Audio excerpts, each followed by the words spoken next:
Mga kapuso, nandito tayo ngayon sa CIDG Laguna at nagkaroon nga sila ng isang magandang accomplishment. At itong ating ipapakita, naku, mabibigla kayo dahil napakaraming armas, no?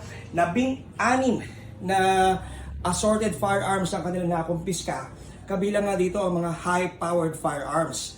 At makikita natin dito, itong nasa kaliwa ay isang AK-47, no? At ang kanyang magazine ay itong deplato. Meron din tayong nakikita rito, sniper rifle, na bukod sa mayroong isang scope na malaki dito sa taas, ay meron din siyang silencer na nakalagay sa unahan. At ito, kapasi-pasi mga kapuso, no? Meron din isang shotgun na double barrel. Talagang sa mga operations naman natin, ngayon ako nakakita ng ganitong armas.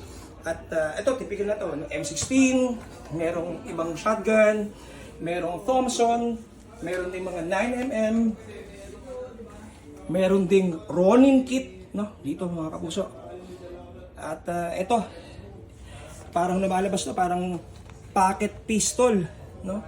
Na Taurus, made in USA.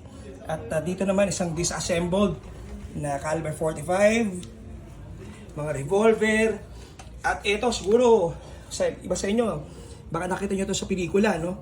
Isang caliber 38 na merong scope, no? So, at marami pang iba. At syempre itong mga bala na nakuha.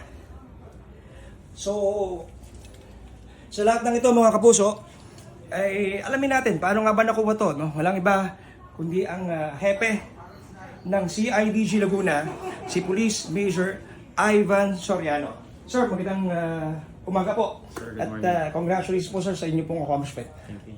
Sir, pwede pa pakwento, paano po tayo nakakuha ng ganitong karaming armas? Bali sir, nakuha natin to nung nag-conduct tayo ng operation sa bisa ng search warrant.